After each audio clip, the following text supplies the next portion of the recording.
ಈ ಕನ್ನಡದಲ್ಲಿ ಉದ್ದಟತನ ಅನ್ನುವಂತಹ ಒಂದು ಪದ ಇದೆ. ಈ ಉದ್ದಟತನ ಅಂತ ನೀವು ಸರ್ಚ್ ಮಾಡಿದ್ರಿ ಅಂದ್ರೆ ಬಹುಶಃ ಪಾಕಿಸ್ತಾನ್ ದೇಶನೇ ಬರುತ್ತೆ ಏನು. ಭಾರತದ ವಿರುದ್ಧ ಈ ಪಾಕಿಸ್ತಾನ್ ಉದ್ದಟತನವನ್ನ ಪ್ರದರ್ಶನ ಮಾಡ್ತಾ ಇದೆ. ಏನ್ ಹೇಳಿ? ಉದ್ದಟತನ. ಪಹಲ್ಗಾಮ್ ದಾಳಿಯ ರಕ್ತ ಪಿಪಾಸುಗಳಿಗೆ ಒಂದ್ ಕಡೆ ಎನ್ಐಎ ಗಾಳ ಬೀಸಿಯಾಗಿದೆ, ಮತ್ತೊಂದು ಕಡೆ ಪಾಕಿಸ್ತಾನದ ವಿರುದ್ಧ ಭಾರತ ಪ್ರತೀಕಾರಕ್ಕಾಗಿಯೂ ಸಜ್ಜಾಗಿದೆ. ಈ ಕಡೆ ಗಡಿಯಲ್ಲಿ ಪಾಪಿ ಪಾಕಿಸ್ತಾನ್ ಮತ್ತೆ ಮತ್ತೆ ಕದನ ವಿರಾಮ ಉಲ್ಲಂಘನೆ ಮಾಡುವ ಮೂಲಕ ಉದ್ದಟತನ ಪ್ರದರ್ಶನ ಮಾಡ್ತಾ ಇದೆ. ಇದಕ್ಕೆ ಭಾರತವೂ ಸರಿಯಾಗಿ ತಿರುಗೇಟ್ ಕೊಡ್ತಾ ಇದೆ. ಬನ್ನಿ ಒಂದು ರಿಪೋರ್ಟ್ ನೋಡ್ಕೊಂಡ್ ಬರೋಣ.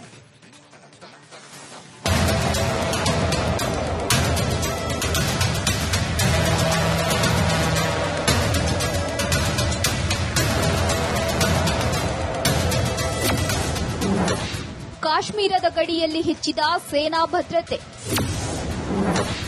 ಸೇನೆ ಬತ್ತಳಿಕೆಗೆ ಸೇರಲಿದೆ ಮತ್ತಷ್ಟು ಶಸ್ತ್ರಾಸ್ತ್ರ.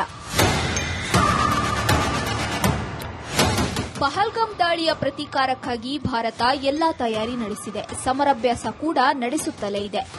ಸೇನೆಯ ಸಾಮರ್ಥ್ಯ ಕಂಡು ಪಾಕಿಗಳಿಗೆ ಈಗಾಗಲೇ ನಡುಕ ಶುರುವಾಗಿದೆ. ಗಡಿಯಲ್ಲಿ ಮತ್ತಷ್ಟು ಸೇನಾ ಬಲ ಹೆಚ್ಚಿಸಲು ತಯಾರಿ ನಡೆದಿದೆ.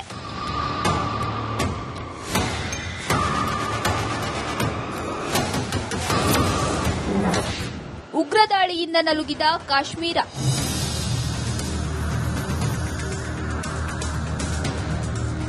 ಪಹಲ್ಗಾಮ್ ದಾಳಿಯಿಂದ ಕಾಶ್ಮೀರ ನಲುಗಿದ್ದು ಪ್ರವಾಸೋದ್ಯಮಕ್ಕೆ ಕೊಡಲಿಪೆಟ್ಟು ಬಿದ್ದಂತಾಗಿದೆ. ಪ್ರವಾಸಿಗರಿಲ್ಲದೆ ಪಹಲ್ಗಾಮ್ ಸೆಲ್ಫಿ ಪಾಯಿಂಟ್ ಖಾಲಿಯಾಗಿದೆ. ಉಗ್ರ ದಾಳಿಯಿಂದ ಕಾಶ್ಮೀರ ಪ್ರವಾಸೋದ್ಯಮ ಕುಸಿತವಾಗಿದೆ.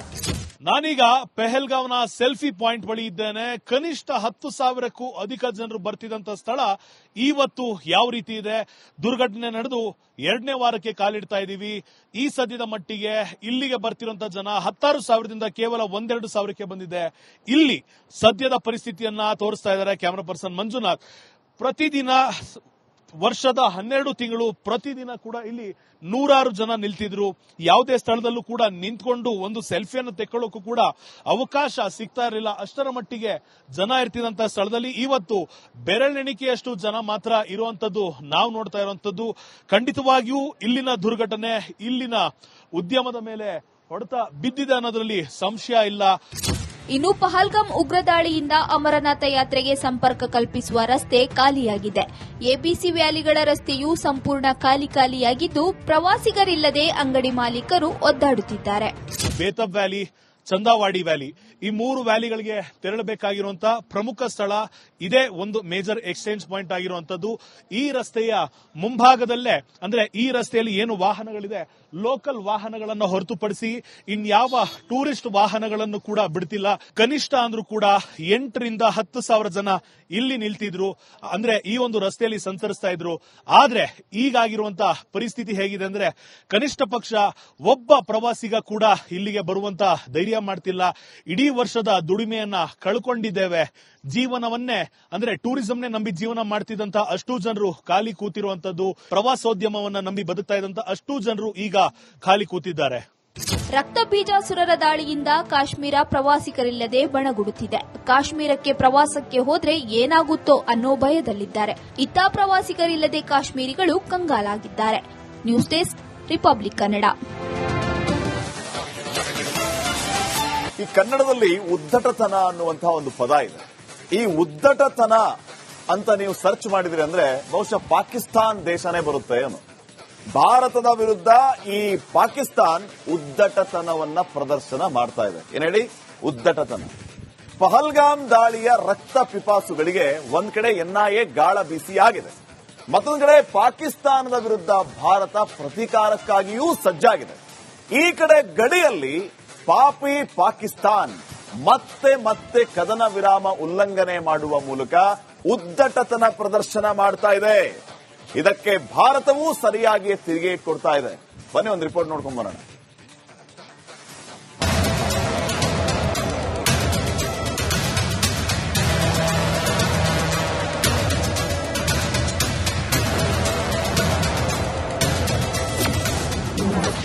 ಕಾಶ್ಮೀರದ ಗಡಿಯಲ್ಲಿ ಹೆಚ್ಚಿದ ಸೇನಾ ಭದ್ರತೆ. ಸೇನೆ ಬತ್ತಳಿಕೆಗೆ ಸೇರಲಿದೆ ಮತ್ತಷ್ಟು ಶಸ್ತ್ರಾಸ್ತ್ರ. ಪಹಲ್ಗಾಮ್ ದಾಳಿಯ ಪ್ರತೀಕಾರಕ್ಕಾಗಿ ಭಾರತ ಎಲ್ಲಾ ತಯಾರಿ ನಡೆಸಿದೆ. ಸಮರಾಭ್ಯಾಸ ಕೂಡ ನಡೆಸುತ್ತಲೇ ಇದೆ.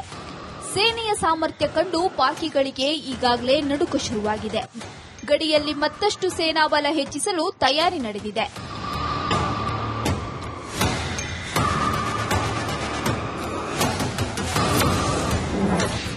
ಉಗ್ರ ದಾಳಿಯಿಂದ ನಲುಗಿದ ಕಾಶ್ಮೀರ.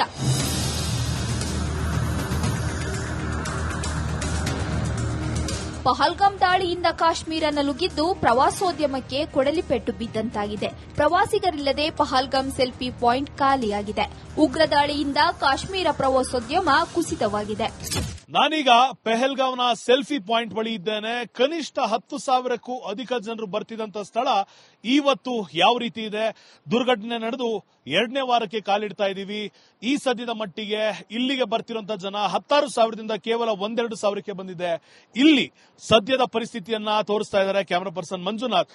ಪ್ರತಿದಿನ ವರ್ಷದ 12 ತಿಂಗಳು ಪ್ರತಿದಿನ ಕೂಡ ಇಲ್ಲಿ 100 ಜನ ನಿಲ್ತಿದ್ರು. ಯಾವುದೇ ಸ್ಥಳದಲ್ಲೂ ಕೂಡ ನಿಂತ್ಕೊಂಡು ಒಂದು ಸೆಲ್ಫಿಯನ್ನು ತೆಕ್ಕೊಳ್ಳೋಕ್ಕೂ ಕೂಡ ಅವಕಾಶ ಸಿಗ್ತಾ ಇರಲಿಲ್ಲ. ಅಷ್ಟರ ಮಟ್ಟಿಗೆ ಜನ ಇರ್ತಿದ್ದಂತಹ ಸ್ಥಳದಲ್ಲಿ ಇವತ್ತು ಬೆರಳೆಣಿಕೆಯಷ್ಟು ಜನ ಮಾತ್ರ ಇರುವಂತದ್ದು ನಾವು ನೋಡ್ತಾ ಇರುವಂತದ್ದು. ಖಂಡಿತವಾಗಿಯೂ ಇಲ್ಲಿನ ದುರ್ಘಟನೆ ಇಲ್ಲಿನ ಉದ್ಯಮದ ಮೇಲೆ ಹೊಡೆತ ಬಿದ್ದಿದೆ ಅನ್ನೋದ್ರಲ್ಲಿ ಸಂಶಯ ಇಲ್ಲ. ಇನ್ನು ಪಹಲ್ಗಾಮ್ ಉಗ್ರ ದಾಳಿಯಿಂದ ಅಮರನಾಥ ಯಾತ್ರೆಗೆ ಸಂಪರ್ಕ ಕಲ್ಪಿಸುವ ರಸ್ತೆ ಖಾಲಿಯಾಗಿದೆ. ಎಬಿಸಿ ವ್ಯಾಲಿಗಳ ರಸ್ತೆಯೂ ಸಂಪೂರ್ಣ ಖಾಲಿಯಾಗಿದ್ದು ಪ್ರವಾಸಿಗರಿಲ್ಲದೆ ಅಂಗಡಿ ಮಾಲೀಕರು ಒದ್ದಾಡುತ್ತಿದ್ದಾರೆ. ಬೇತಬ್ ವ್ಯಾಲಿ, ಚಂದಾವಾಡಿ ವ್ಯಾಲಿ, ಈ 3 ವ್ಯಾಲಿಗಳಿಗೆ ತೆರಳಬೇಕಾಗಿರುವಂತಹ ಪ್ರಮುಖ ಸ್ಥಳ ಇದೇ ಒಂದು ಮೇಜರ್ ಎಕ್ಸ್ಚೇಂಜ್ ಪಾಯಿಂಟ್ ಆಗಿರುವಂತದ್ದು. ಈ ರಸ್ತೆಯ ಮುಂಭಾಗದಲ್ಲೇ, ಅಂದ್ರೆ ಈ ರಸ್ತೆಯಲ್ಲಿ ಏನು ವಾಹನಗಳಿದೆ, ಲೋಕಲ್ ವಾಹನಗಳನ್ನು ಹೊರತುಪಡಿಸಿ ಇನ್ಯಾವ ಟೂರಿಸ್ಟ್ ವಾಹನಗಳನ್ನು ಕೂಡ ಬಿಡ್ತಿಲ್ಲ. ಕನಿಷ್ಠ ಅಂದ್ರೂ ಕೂಡ 8,000ರಿಂದ 10,000 ಜನ ಇಲ್ಲಿ ನಿಲ್ತಿದ್ರು. ಅಂದ್ರೆ ಈ ಒಂದು ರಸ್ತೆಯಲ್ಲಿ ಸಂಚರಿಸ್ತಾ ಇದ್ರು. ಆದ್ರೆ ಈಗಾಗಿರುವಂತಹ ಪರಿಸ್ಥಿತಿ ಹೇಗಿದೆ ಅಂದ್ರೆ ಕನಿಷ್ಠ ಪಕ್ಷ ಒಬ್ಬ ಪ್ರವಾಸಿಗ ಕೂಡ ಇಲ್ಲಿಗೆ ಬರುವಂತ ಧೈರ್ಯ ಮಾಡ್ತಿಲ್ಲ. ಇಡೀ ವರ್ಷದ ದುಡಿಮೆಯನ್ನ ಕಳ್ಕೊಂಡಿದ್ದೇವೆ. ಜೀವನವನ್ನೇ ಅಂದ್ರೆ ಟೂರಿಸಂನೇ ನಂಬಿ ಜೀವನ ಮಾಡ್ತಿದ್ದಂತಹ ಅಷ್ಟು ಜನರು ಖಾಲಿ ಕೂತಿರುವಂತದ್ದು. ಪ್ರವಾಸೋದ್ಯಮವನ್ನ ನಂಬಿ ಬದುಕ್ತಾ ಇದ್ದಂತಹ ಅಷ್ಟು ಜನರು ಈಗ ಖಾಲಿ ಕೂತಿದ್ದಾರೆ. ರಕ್ತ ಬೀಜಾಸುರರ ದಾಳಿಯಿಂದ Kashmir ಪ್ರವಾಸಿಗರಿಲ್ಲದೆ ಬಣಗುಡುತ್ತಿದೆ.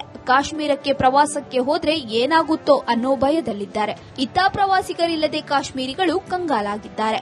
News desk, republic Kannada.